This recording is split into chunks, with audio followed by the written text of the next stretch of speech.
In today's video, our search for Stargrave crew members continues as we unbox Deadzone, Skirmishes on Forsaken Worlds by Mantic Games.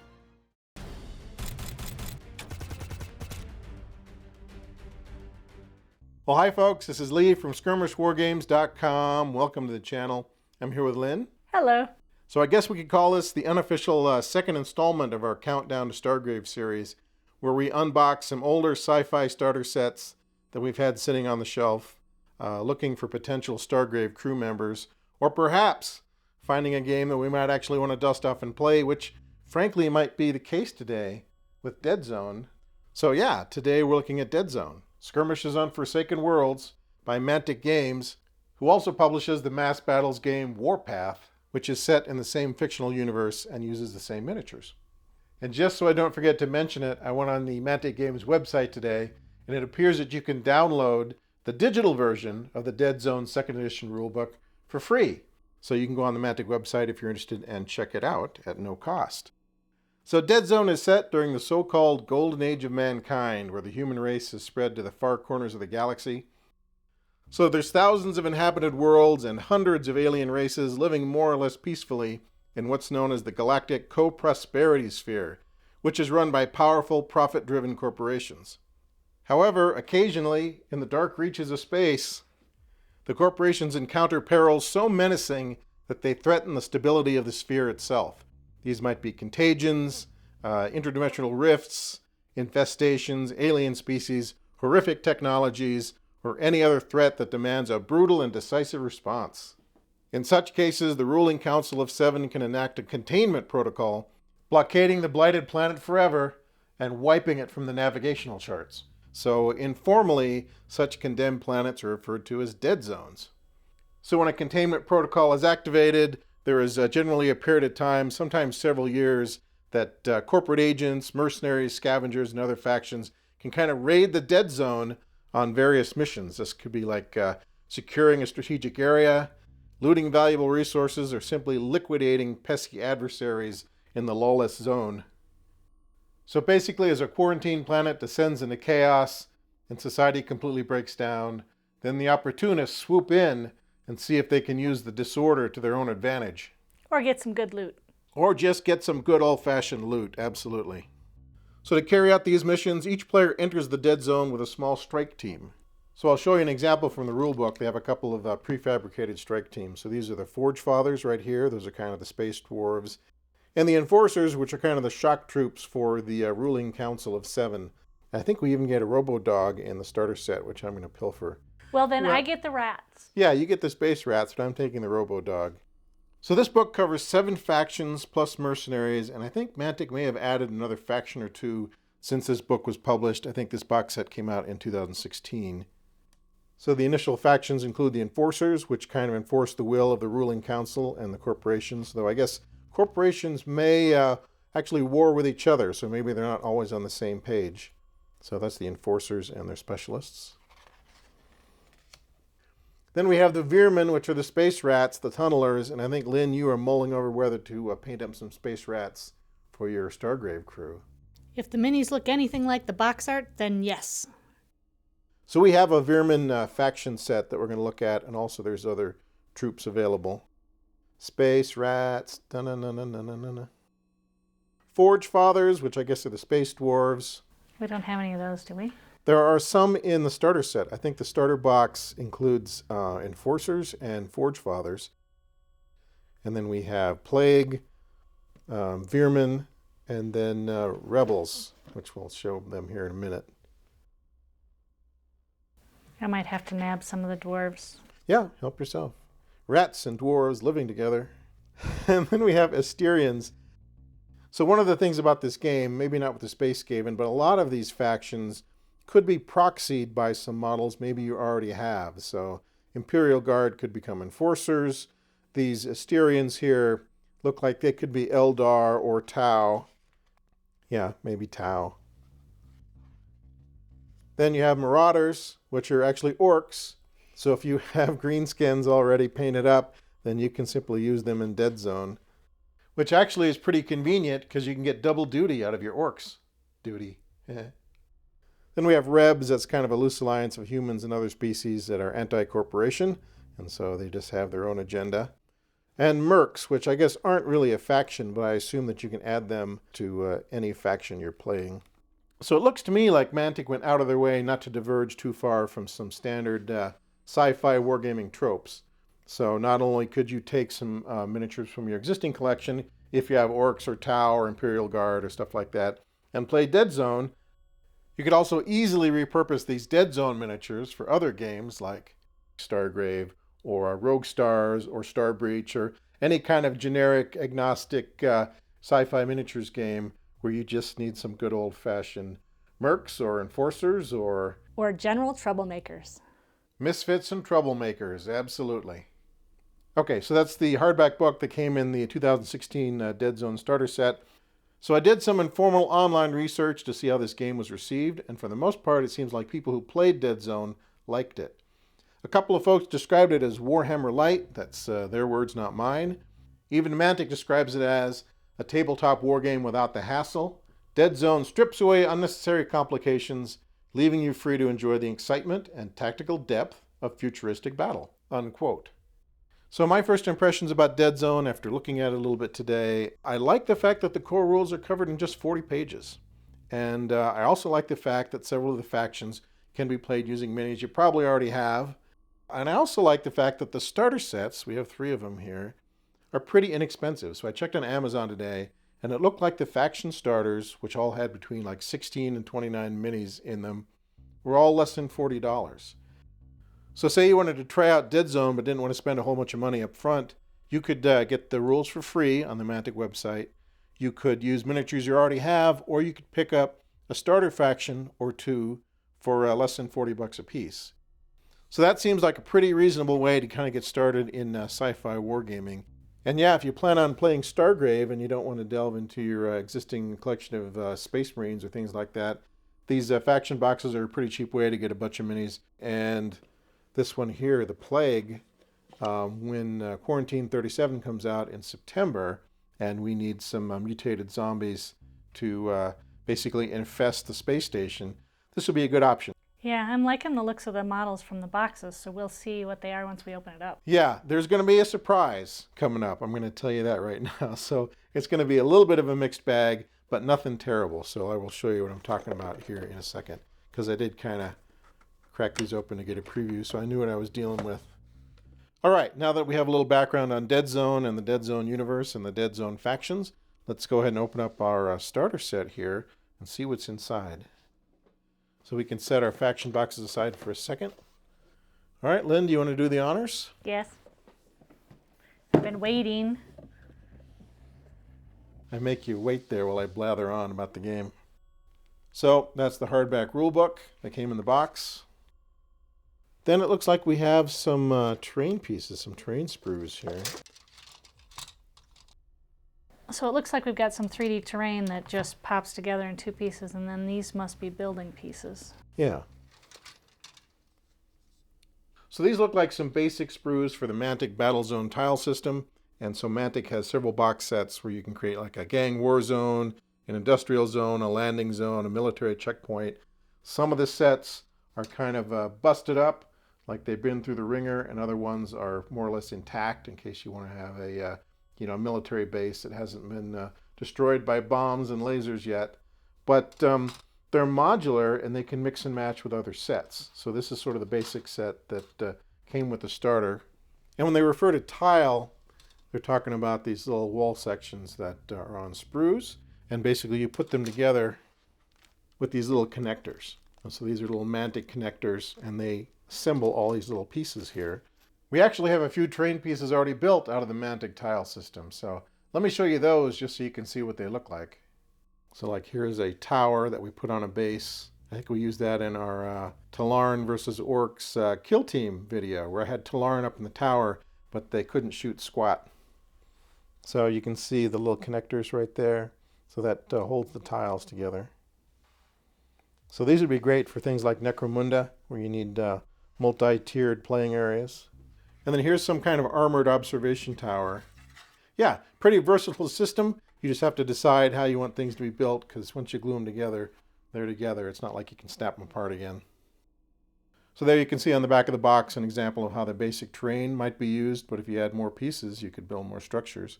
So this box set includes 2 strike teams. So you get 10 enforcers, basically 5 enforcer models, 5 pathfinders, including the dog drone support weapon, which I'm going to steal, so you can't have him. I'm giving you the stink eye. Well, it wouldn't be the first time. And then the Forge Father strike team, which is the Space Dwarves. So that's 10 Steel Warriors, including parts for Storm Range veterans. Oh, there's a paper game board in here. Very nice, Mantic. So I think I mentioned before that paper maps are not my favorite, but they're definitely better than nothing. So if someone got this box set, they could put the figures together, put the terrain together, and they would have an introductory battle mat ready to go. So that's pretty cool. And I want to say that this starter set was about $70, in the $70 to $80 range. So for what you get, it's pretty decent value. That looks like more terrain bits. Yeah, maybe we got some scatter terrain in here. Yeah, some scatter bits. So we got some crates and looks like some barrels and a ladder. Those Mantic ladder bits are pretty helpful when you're putting together multi-level structures. So proprietary dice. And regular dice. And regular dice. Let's release the strike teams. Don't mix up your enforcers and your space dwarves. Okay, looks like some pretty decent sprues here. We have the enforcer pathfinders, which I'm going to assume are kind of scout-like entities working on the enforcer team. They look pretty clean.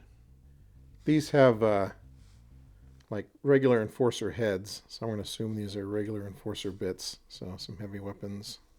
The regular enforcers must be the armored shock troops of the Cove Prosperity Sphere. So here's a hard plastic sprue of Steel Warrior components, and these appear to be space dwarves of the Nordic variety, so they kind of have a Norse vibe going on. Pretty cool. So if you're dying to field some space dwarves and you don't want to pay eBay prices for squats, these guys could be good proxies. And then there's 2 little bags of dwarf legs and weapons, so 2 different sets of those. And the plastic, quality of the plastic here seems to be pretty good, so it seems to be nice, hard plastic that we've come to know and love, and pretty clean. I don't see a whole lot of flash on there, so yeah, should be nice to put together. Okay, so those are the contents of the Deadzone 2nd edition box set. Pretty cool. I'm very happy with the quality of the miniatures, so if we wanted to make some generic shock troopers, or generic space scouts, or generic dwarves, space dwarves, we'd be all set. Okay, faction starter sets. Let's see what do we have here. There's a bunch of them, and we have 3. So we have Plague, Rebels, and Veerman. Where do you want to start? You can start with the Plague. I'll save the best 2 for last. Well, as it turns out, we're going to need some Astro Zombies here in the future, so this is fortuitous that we have that. Okay, the tiny text on the Plague box says, "The revolting, shambling ranks of the Plague stumble from the shadows to consume and infect all those they come into contact with. If higher intelligence guides them, its motives are unclear, but their progress is all but unstoppable." So you get, in this box, says 29 hard plastic and premium plastic miniatures. So I don't know what the difference is between hard plastic and premium plastic. I guess we'll see. So the set includes 10 third-generation troopers, 2 plague hounds, 10 plague zombies, a first-generation mutant, and 6 second-generation mutants. So we have people in various states of decrepitude. All right, let's see what our zombies are all about.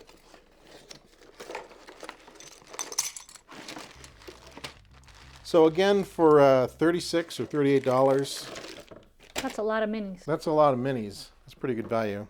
Bases of various sizes for little baddies and big baddies. Oh, there's a bag within a bag. So here's a hard plastic sprue of the 3rd-generation Plague Troopers, and these guys look quite a bit more dangerous than the regular Plague Zombies. And here's a suitably gruesome collection of zombie heads for your Plague Trooper squad. And then a variety of space zombie arms and weapons. So I guess the 3rd-generation guys still have enough mental acuity to use firearms.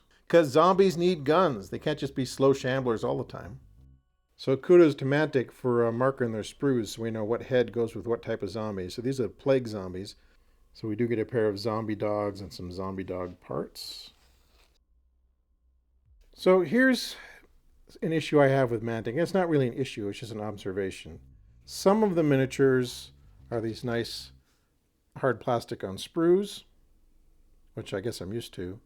And some of them, I don't know if they're calling this the plastic plus or whatever, or the plastic premium, is this material here, which I don't think is as preferable. It's rougher, it's got a lot more flash on it, and I would set this guy aside. He'd be one of the last of the ones I worked on if I had a bunch of these other guys to work on first. So, yeah, I'm not sure what's going on there, but a lot of them are on sprues, the hard plastic on sprues. And then you get some of them which are this kind of lumpy material with a lot of flash. So not sure what to say about that, but not my absolute favorite. But I suppose if it was just one or two big bosses, I could probably clean it up and deal with it. And then these are the second generation mutants. And again, they're kind of that different material. I'm sure there's production reasons why they do that. They look like they're bigger figures, so maybe that's part of it. And there's some little tiny heads in here. Yeah, those are the heads for them. Okay. They have small heads. They have small They have heads. tiny little heads. Yeah. Well, at least they have a peg to put them on. Here's another set of legs and torsos and things like that. So here is the sprue plastic. I don't know why these guys are loose, but they are. And here's that other material, which I'm not quite as fond of. But on the whole, the set is very nice. So I'm not going to, nitpick about a few arms like that, but the rest of the stuff is really clean. So credit where credit is due. Okay, so that is the Plague Faction starter set. Now we're going to save the Veerman for last. We're going to open up the Rebels. Okay, so this is the Reb Faction starter. And I'll read the tiny text here. United only by their mutual hatred of the corporations and the galactic co-prosperity sphere, the various races of the rebellion arrive in the Deadzone to score whatever victory they can, from simple looting to propaganda to recruitment. So in this set we get 1 human commander, 4 human troopers, 4 Yindi troopers, that's these guys, 2 Sorak troopers, 2 Grogan troopers, 2 drones, that's cool, and 1 Teraton. So that is the Rebels. Let's go ahead and open that up. And I'm prepared to be disappointed. Yeah, unfortunately, these are made of that material that I don't like as much. So had this set been on hard plastic sprues, I would have been pretty happy. But I don't care for this material as much. I guess that's just me. It's just not as clean. Looks like it's going to take more work. And so we got really excited by the painted figures on the cover of the box. The packaging is great, but these figures are not that exciting. And Lynn, you're free to pillage any of those. I don't think I'll get to those right away. I'm hoping that the Veerman are better. So Veerman, we keep calling him Space Skaven, but I wonder if GW will ever produce a line of Space Skaven. I think that would be a pretty good seller. Crawling from the deepest recesses beneath a world's feet, the Veerman are man's oldest nightmares made flesh, emerging to wreak havoc and kill all who would threaten them and their way of life. So in the Veerman pack, you get 4 nightmares. That's the big guys, right? Mm-hmm. 15 night crawlers, and 2 progenitors, if I'm pronouncing that right. So that is, what's that, 21 figures for $40. Not too bad. This one's heavier, so I'm hoping. All right. Come on, Mantic. Yeah. You can do it. It's rolling the dice. These are sprues, yay! So there is a little bag of parts that aren't on sprues, but these look to be better quality than the Rebel Faction set that we just looked at. Like there's a head in here I can see. It's sort of a rat man with goggles, and he looks pretty cool. So this material, whatever it is cleaner than what we just looked at with the Rebs. So poor Rebs, they got the short end of the stick. They really did. So these are nice, clean, hard plastic sprues for all your space rat needs. Nice variety of heads and weird space rat weapons. So, yeah, the Veerman. And they look like they are diggers, which would make sense. Yeah, some neat looking steampunk type weapons there. So 3 sprues of night crawlers. Those must be the rank and file space rat. A couple of progenitors. And these are the nightmares. The nightmares are the big ones. So here's the Veerman nightmare sprue. So these are basically rat ogres with technology. So yeah, look at that big drill there. If you wanted to make a Big Daddy type figure, you could steal that drill. Okay, I like this whole set. You want the whole set? Yes, I like this whole set. You're not going to need 21 rats on your Stargrave crew. That's okay. I'll still have fun painting them. You might build them anyway. Yes. And what's interesting is the space zombies were mostly hard plastic with a couple of rough figures. The rebel faction was mostly rough figures, and the Veermen were all very clean. Yeah, there was actually a surprising amount of variation from one faction pack to the next. It was kind of unexpected. Okay, now that we've opened it all up, Lynn, what are you thinking out of this batch? What are you going to pilfer? Veerman first. Okay. And then the dwarves maybe second. We'll see. So it might be a big collaboration between space rats and space dwarves, which would be unique. I don't think I've seen that before. No, probably not. But they're both miners, so maybe they've formed some sort of a alliance. Yeah, a miners cooperative down there in the depths. Well, cool. I look forward to seeing what you do with all that. So I guess, folks, that is our look at Deadzone, Skirmishes on Forsaken Worlds from Mantic, and I think we will play this eventually. Not right away, because we have some other things in the queue we need to get to first, but I was impressed with the rulebook, I'm impressed with the concept, and I really like a rule system that can kind of boil down its essence in 40 pages or less. So I think it's worth giving a try, so we will definitely do that. But before that happens, will some of these figures get shanghaied into a Stargrave crew? Most likely. I think we'll see some Ratmen at least on a crew, don't you think, Lynn? I think so. You'll have to make a spaceship that's like a giant wedge of cheese. Okay, folks, I guess that is the unofficial second edition of our Countdown to Stargrave unboxing series. So this is Deadzone from Mantic. I think it's worth a look, particularly if you want to check out the free rules on the Mantic website, and you can kind of judge for yourself. And next time we see you, we're going to be digging into Operation Red Veil. So this is Infinity version 3, I think. And I'm looking forward to seeing these miniatures. I have not opened this box set up yet. We have made some of this paper terrain before, so it'd be interesting to see what we get in here in terms of minis and counters and terrain and the mat and all that. So yeah, if you're looking for a ready-made Stargrave crew, that looks like you have some various types of specialists right in there. So we'll have to see what the miniatures are actually like, and I look forward to doing that here in a couple of days. So okay, folks, well, thanks very much for stopping by. As always, we hope you enjoyed today's video and that you'll stop by again in a few days for the continuation of this series. But until then, if you like the things we do here, please subscribe to our YouTube channel. Please give this video a big thumbs up. And of course, please visit us online at our website, skirmishwargames.com, and we will see you soon.